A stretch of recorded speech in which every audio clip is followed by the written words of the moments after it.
The Wisconsin Badgers enter a critical year for Luke Fickell. Are they going to get it done with their new transfer portal additions and recruits? We're going to talk to Ryan Herrings to figure that out.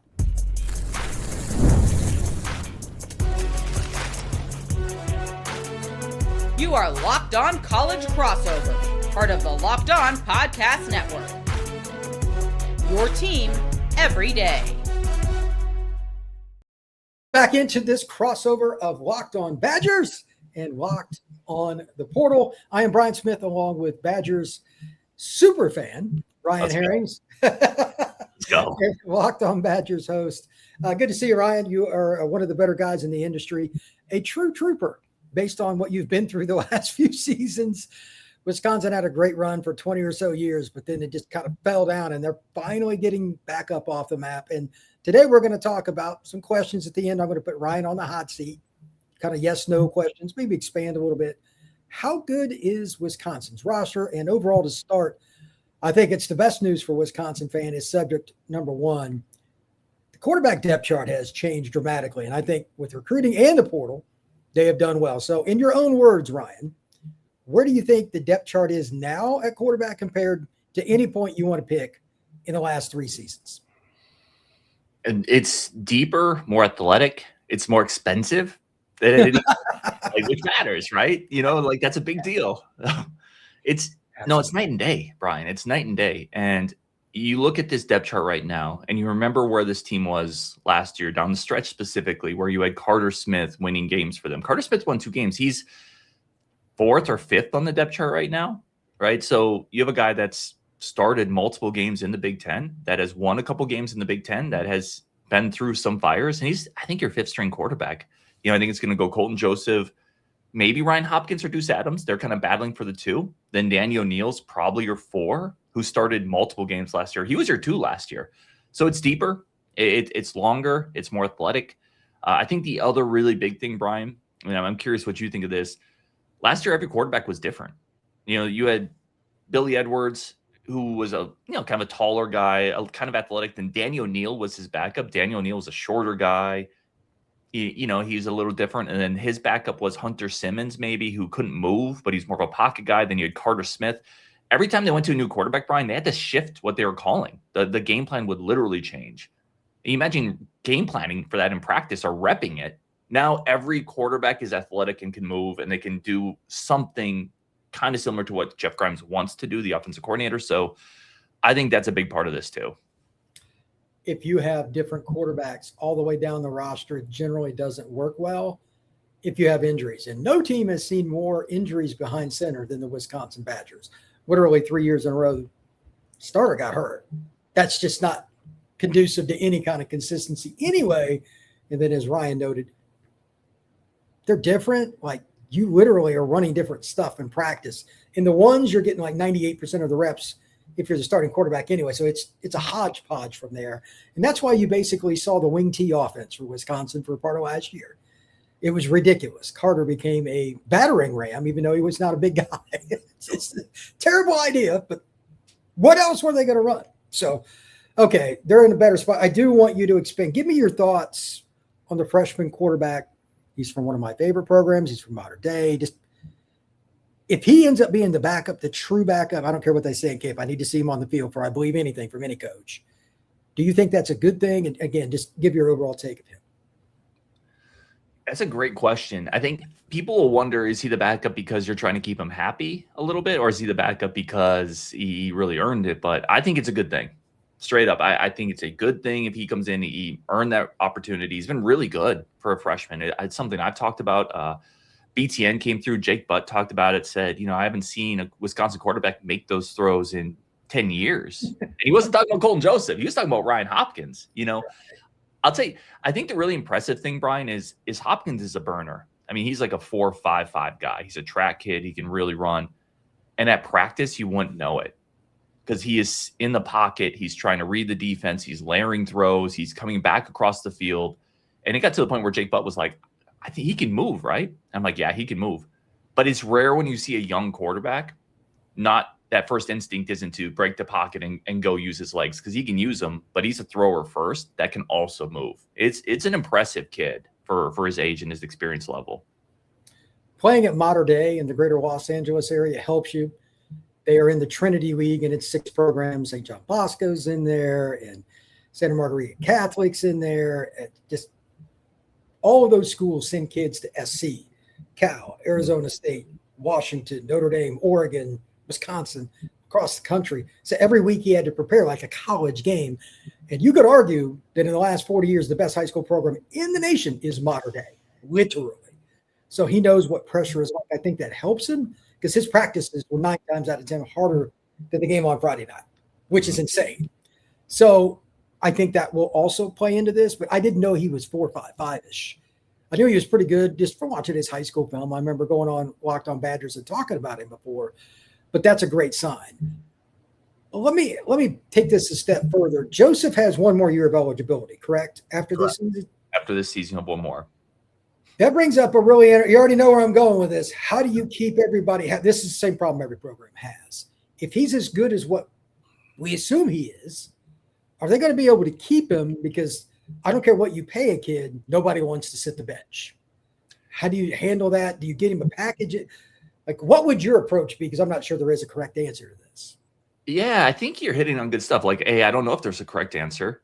B, what I've told Badger fans, because I've had several of them come out and be like, man, how are you going to keep him happy, Ryan? How are you going to keep this kid? And I've told several fans, guys, let's to your point, and you said this, Brian, you got to see him on the field. I said, let's relax first. Let's see what he looks like. We have a year. He's not going anywhere this year, right? So we have a year of sample size. Let's see what happens. Let's see what Colton Joseph looks like.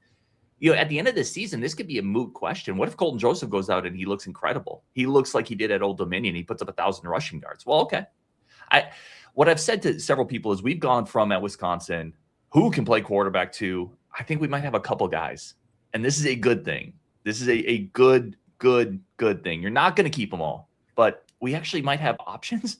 We're, you know, where we have in the past been going and just, I hate to say, dumpster diving, looking for a quarterback we could throw out there. Now we're at a buffet, Brian, and we potentially could have a couple options to choose from. And I think at the end of this year, the Badger coaching staff is going to have a year of data on Colton Joseph in the Big Ten. They're going to have another year of Ryan Hopkins in the program, in practice. And then you make the decision, right? You're like, Hopkins is the real deal. We might need to put all our eggs in that basket. Sorry, Colton. Or, you know, maybe we jumped the gun a little bit and we got a little ahead of ourselves. Colton Joseph, we have for another year, and we're going to roll with that. I think ultimately it's a fair question and it's a good one. But I think it's also a good problem for Wisconsin to finally find itself in. To that end, we'll have to let it play out during the season, and that's fine. But when we come back, I want to take a broader view. What is the roster based on how they're starting to recruit? And by the way, yes, finally, I don't have to yell at Ryan anymore. They're spending more money on NIL, which is a very good thing for Wisconsin. We're going to break down the roster overall on this crossover when we come back. Today's show is brought to you by our friends over at Kalshi. Before the season even kicks off for the Badgers or anybody else who's going to win the Big Ten, who's going to win the NFC North, or whatever it is you want to talk about, there's an opportunity on Kalshi, America's #1 prediction market platform, that you can trade predictions in a live market.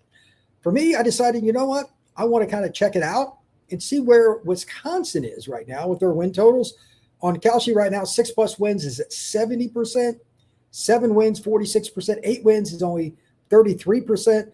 But you can go in or out of those anytime you want on Kalshi. Again, it is a market. It is not a situation with the house. So on Kalshi, you're trading against peers in a live market, not the house. And as a probability changes, buy out of that position, trade the draft pick, the game, or whatever you want to do. Download the Kalshi app. Use code LOCKEDON and get $10 off when you trade $10. Kalshi is spelled Kalshi. Kalshi. Trade on anything. Ryan, the roster is improved for the Badgers. But before I dive in, the last 2 segments are pretty much all Ryan on the hot seat. I'm just going to break these down. But before I ask handful of questions here, would you say the roster now is far superior to when Luke Fickell took over in Madison? I wouldn't say far superior. I think it's better.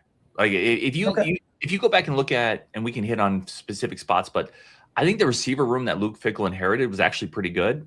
And a lot of those guys have gone to other places, Brian, and found success. And I think you probably look back at, if you're Luke Fickell, you probably look back and say, man, we had Skylar Bell, who went to UConn and became like an All-American. We had Jim Radike, who went to Florida and is now in the NFL. Will Pauling he brought with him, so I guess that's kind of a feather in his cap. But there were some spots that were pretty good that he inherited. You had a Braylon Allen on that roster when he came in. You had a couple NFL offensive linemen. Now, I think he came into a hodgepodge pantry. Like there were some spots that were pretty good, and then there were some spots on the defensive line, court. Like there were some spots that were pretty bad. So I do think it's better. I think it's deeper. I definitely think it's deeper across the board. But they're still trying to figure out a couple of those spots, receiver being one of them for sure. Okay, with that being in mind, now you're officially on the hot seat. I just wanted to get your overall take there, but we have some questions for Ryan. And I went through the depth chart and I kind of matched it up with the 2024, 25, and 26 recruiting classes. In your opinion, is Kevin Haywood, who's an offensive tackle who missed last year, the second most important starter? Obviously, Colton Joseph. He's your quarterback. I think it's safe to assume his health and his productivity is number one. But after losing Haywood last year and getting him back, is he the number two guy for you, or would you play somebody else there? Gosh, yeah, I might want to put Kevin Haywood number one. Like, we just got done talking about this quarterback depth chart and actually having some unique pieces. I'm terrified if they have to go into the tackle depth chart. So, yes, I think wow. And Kevin Haywood's been banged up this fall. We've talked about it. Now, I think signs are pointing to him being back for Notre Dame, but that's not officially for sure yet. Kevin Haywood is incredibly important to this team. And last year when he got hurt, it started a chain reaction of events on the offense line. They just couldn't. They were just rearranging deck chairs on the Titanic at that point. He is incredibly important for this team. And yeah, I like, it's funny you asked it. I'm like, man, he might be number one. So yes, to me, he's an easy two. To your point, quarterback has to be one, but they need him this year, Brian. They need him healthy. They need him ready to go. The coaching staff loves him. Yeah, that's an important piece for sure. Let's talk about the front seven. If you look at it, there's a balance between high school players, transfer portal players, etc. But however you want to define it, do you think it's going to be better this year? The D-line and everything's going to mesh better consistently. And even if they have to rotate against a team that has no huddle or something, they're going to be in a better spot than they were maybe a year or two ago. Definitely 2 years ago. I think it could be similar. So last year's front was pretty salty. They had a couple big guys. Ben Barton is bouncing around a couple UDFA things. They had size and some disruptive players last year. They're going to have that again. They have about 6 guys that are 300 plus, yeah, including a couple 330 pounders, Junior Poyser, Charles Perkins. I think the defense line is good. It's solid. It's deep. They've got like 6 bodies with experience that they can work in, and then a couple younger guys behind them. I don't know if there's a star, but the stars are behind them. The stars are the linebackers. And if you have a defensive line that can keep people occupied, plug the gaps, make it difficult to run against, then those linebackers can just roam. And the linebackers are the heartbeat of the defense. So I think it can be better. It's not going to be worse, in my opinion. There's a lot of depth and size, and that's a big deal. You need to be able to rotate defense linemen, and they can go too deep at about every position on the defense lineman with size and experience.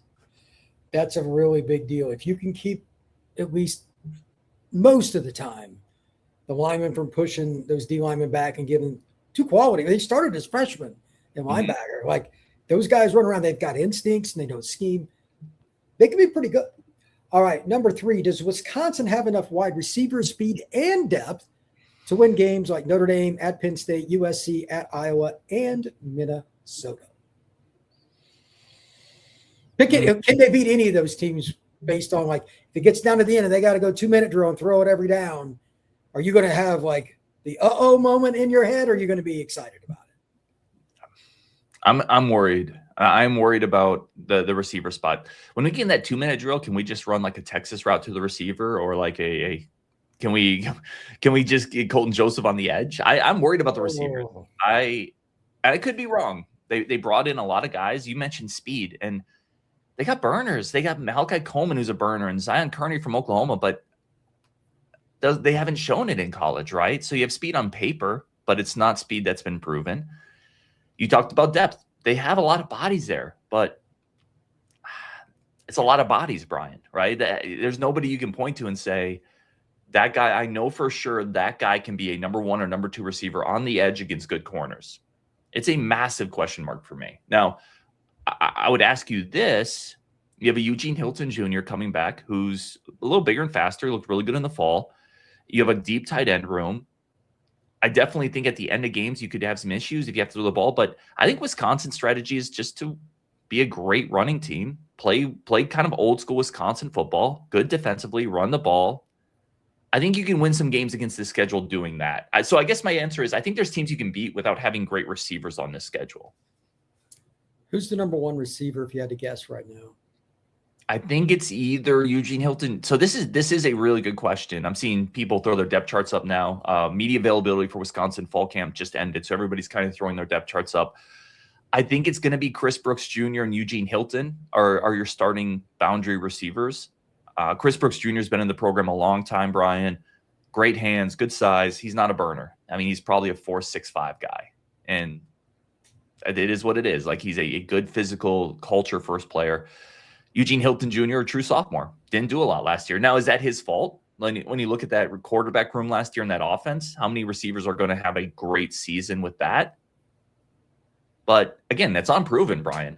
So it's a massive question mark. And if you're going into a week one against Notre Dame, what's going to stop Notre Dame from just playing cover one or putting 9 in the box? Newsflash before Ryan and I do a Wisconsin Notre Dame podcast. Leonard Moore will not be a friend of the Wisconsin Badgers in that game. Next question is very, very important here. It's on the opposite side. Wisconsin's cornerback situation. Do they have a true number one, somebody that can, quote unquote, take away a really good receiver play after play in either man coverage or, some kind of like cover 7, the Nick Saban, something like that? Or is it just, we're going to play team defense, keep everything in front of us? This is an interesting one. They are more aligned to do what you're talking about this year than they have been in a couple of years. Now, I know you're a baseball guy too. Like a true number one is kind of sometimes like a true ace. I think there's only like 7 aces in Major League Baseball, but everyone has a number one pitcher. Got to have somebody, right? Yeah, who's yours, right? Somebody throws out the opening pitch. There's not too many, I think, real quote unquote shutdown corners in college football. Wisconsin doesn't have one of those. But they have a guy, Javan Robinson, who played at Arizona State last year. He has looked tremendous in camp. Super athletic. He's testing in the high 4.3s. He's got good size. He's a great tackler, a tremendous tackler. That's about as close as Wisconsin's had to kind of a quote-unquote shutdown in a while. I don't think you're going to put him on an island and say, go take away, an Ohio State receiver. But I think he can give you a lot more than Wisconsin's had, and they want to play more man this year. They're more athletic. They brought in Kai Bates, who you and I have talked about. They brought in Bryce West from Ohio State. He's going to be the starting slot. He's looked really good. They got a kid from Oklahoma State, Eric Fletcher, who has looked tremendous. He's long and he can run. They're going to play more man this year, and they're more equipped for it. So I guess it's a roundabout way of saying I don't think they have a true island guy, but they got guys that can, I think, really compete physically for the first time in a couple of years, and that's a big step for this team. Most of those guys would have at least one more year of eligibility left, too, after this year, right? Yep, that's not Javan, but the rest of the guys, yeah. That's a big part of that. That's important. Again, I think that's something I'm going to mention in the last segment. We're going to talk about big picture Wisconsin. A few proclamations I want to make. When we come back, we'll finish up the questions with Ryan that I want to ask about the tenure of Luke Fickell, what has to happen. We'll get into that next, right here on this crossover, Locked On Badgers and the Portal. Today's show is brought to you by our friends over at Odoo. Running a business shouldn't feel like you're trying to connect a whole bunch of systems that were never designed to work together. One app for accounting, another for inventory, another for sales, and somehow none of them talk to each other. That's where Odoo comes in. Odoo is an all-in-one business management software that brings every part of your business together in one powerful platform. From sales and accounting to inventory and marketing, everything works in one place. Odoo is one platform to manage, grow, and scale your business. The best organizations know that success isn't just about talent. It's about having everyone working toward the same goal. And that's true in sports, just like it is in business. Take Wisconsin, for example. They have really upped their NIL game. They've used it to their advantage, had a good portal class, improved their recruiting, and now the program is trending in the right direction. Great organizations win because operations matter, and that's why you should get Odoo. Try for free today at odoo.com/locked on. That's odoo.com/locked on. All right, Ryan, let's continue on with the questions and finish up with a couple of proclamations and maybe even a prediction or two. Which player or position are you most concerned about for the 2026 Wisconsin Badgers? Kevin Haywood, offensive line, tackle depth. But we already kind of hit that. Like, I think that is the number one concern I have, the depth of the offensive line, the tackles. We talked about receiver as well. I got to be honest, Brian, those are the two spots. So I know you said which one. We've already kind of hit on them. I'm worried that the receiving, some of the young pieces they brought over aren't going to be quite ready. And then I think an injury or two to the offensive line, it could cause the same type of issues you had last year, where the thing just, it falls apart because you don't have a backup tackle, then you're moving pieces internally, and then you get to the spot where you're never finding the way to plug the leak. So we hit it. I don't want to make up something else, though. It's offensive line depth. It's Kevin Haywood. Okay. Well, he's got NFL potential, so I get it. He was a highly touted kid out of Philadelphia, and everybody recruited him. So I don't disagree with Ryan on that. I think that's a really important part. Finally, here for the questions, does Wisconsin win 8 games or at least 7? Give me your reason for whatever answer you come up with. Yeah, so 8 is where I've kind of hit my ceiling. I think ceiling's always a funny word because I'll talk to some people and say, what's the ceiling of this team? Well, let's say if everything goes right and they catch a bunch of breaks, they could win 10 games. I'm like, sure, I guess. I think the realistic ceiling's 8. I think with this schedule, which is manageable, it's not layups, though. I think that's where I keep kind of trying to thread the needle with Badger fans there's a group of Badger fans that are like, this schedule's so easy. Like, I don't know. Is it?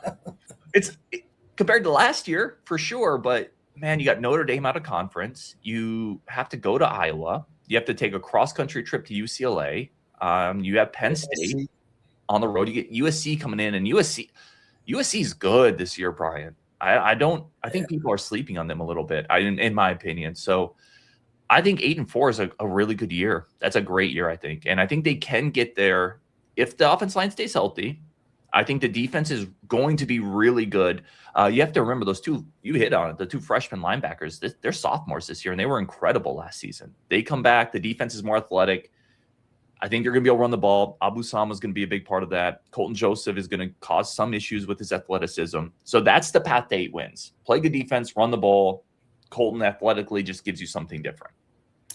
Yeah, it's interesting. Here's a 3-game stretch that I think dictates their season. They get an open date on the 10th of October. Then they play at UCLA, come back home to Madison, play the other LA team. USC comes to Madison, and then they go on the road to Hawkeyes. Like, they don't play well against Iowa as of late. They have to win at least one of those, if not 2, to kind of get to where they want to go, probably. Like, in the Penn State game is kind of interesting. I don't know right now how to grade Penn State at this point. So I think those are all really important things. All right. Now the proclamation that I want to make, I told Ryan before the show, like, you don't want me to talk about this, I won't, but I know Fickell is, for lack of a better term, on the hot seat, and I think they'll go to a bowl and all that stuff. Probably 7. I'm about where Ryan is. But to me, based on how they're spending NIL now, this is really year 1. And I know Wisconsin fans will not accept that at all. But if you're not spending at an elite level, you have no shot in college football now. You hear the phrase haves and have-nots. It's the super haves and everybody else in college football. Now, there are about 15 programs, and there's everybody else. Wisconsin's in that next tier. So, number one, are you happy, A, they're spending money, and B, do you think they would, if they have, let's say they win 8 games this year, do you think the pot would go up a little more with donations if they exceeded expectations?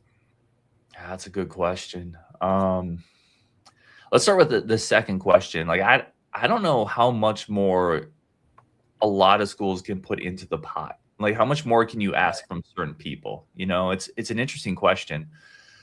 If they win more, certainly it's going to be easier to, but they spent a lot this offseason.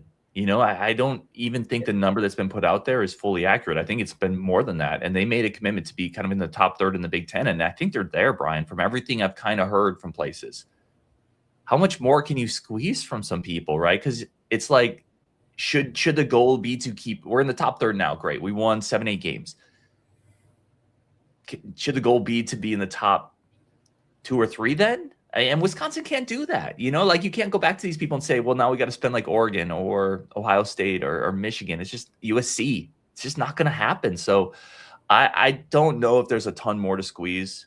And I don't know if that should realistically be the goal, right? Wisconsin never was in the top 2 or 3 in the Big Ten in terms of resources. And back then that used to mean coaching salary and facilities and travel budget, right? And they're still not, so I don't know if the expectation does that make sense? Like maybe it's just about us getting back to where we were previously.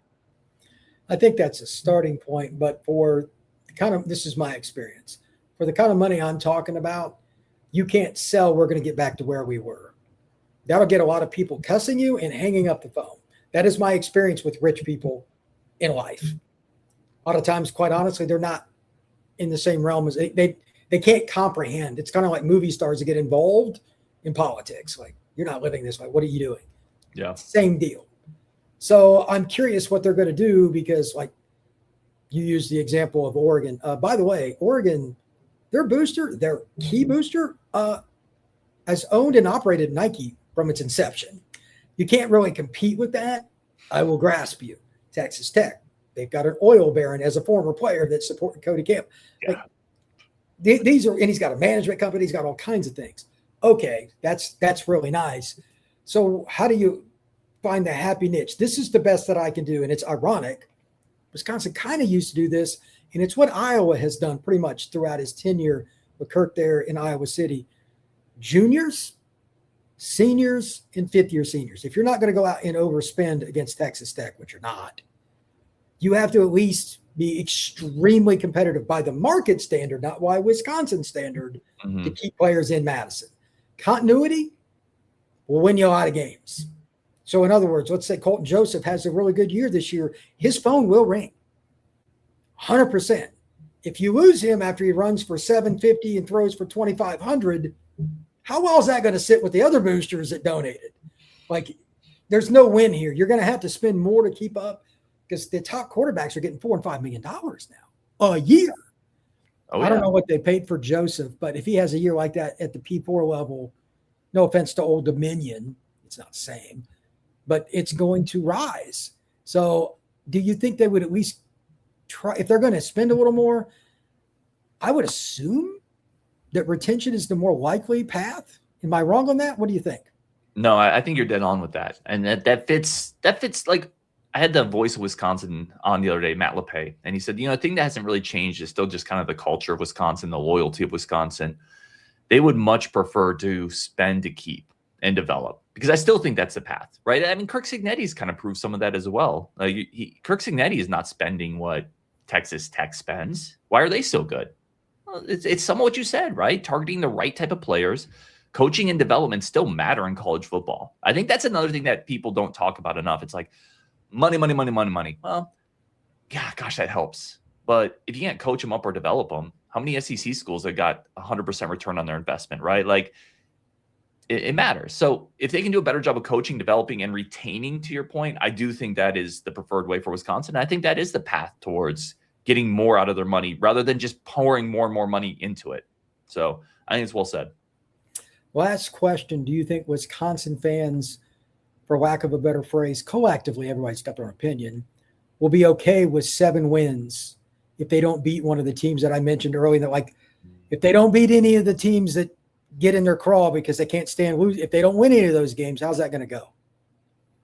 Not well. Okay. Yeah, and I know, and I understand the point of this is year one because you have resources, but it's not year one if you've been in Camp Randall every day for the last 3 years. I get it. It's awkward. I figured you'd say that, to be honest. We're not used to this level of football. It's as simple as that. And I like Luke Fickell. I like Coach Fickell in my small interactions with him. I think he's an easy guy to root for, but it hasn't worked. Like, that's not breaking anything down. And it's not all resources. Like, to the point we just talked about, there is an element of, he made a big mistake hiring Phil Longo. That didn't work. And that set the program back a couple years. So there is an element of this that Badger fans are not going to be thrilled with 7 wins. Now, I think if you win 7 and you beat Minnesota, you get the axe back and you don't get embarrassed in a couple of these games, that's a step forward. Iowa last year was 37-0, Brian. Yeah. You can't have that again. You know, I think Badger fans, you lose a close game to Kinnick. I think Badger fans are smart enough to know a lot of teams do that. But you can't go down there and get whitewashed again. It just can't happen. Yeah, and Kinnick, Michigan, Ohio State, anybody can lose in Kinnick. They almost beat, it probably should have beat Indiana last year. That's a weird place. Like teams just don't play well there. I don't know what it is, but you know, they're not unbelievable. So you need to, if you can beat 27-20, can't be 37-0. Not for my sanity. It can't. Yeah. Let's help Ryan Herrings' sanity by not getting beat 37-0 by the Iowa Hawkeyes. So, Ryan, I appreciate you coming in and doing this crossover with me. Please tell everybody where they can find your work. Yeah, Locked On Badgers. And always appreciate being able to talk ball with Brian Smith over on Locked On Portal. These are always fun crossovers. We'll do, I think, at least one more for the Notre Dame game and really trying to break that one down. And I'm looking forward to it. That'll be a much different kind of podcast. We'll get into very specific matchups. But today was a fun one going across the Badger board. So thank you very much for checking this out. You can find the Portal Podcast on the same places you find Locked On Badgers, YouTube, Spotify, Apple, and more. Like and subscribe to both our podcasts. We will see you again soon.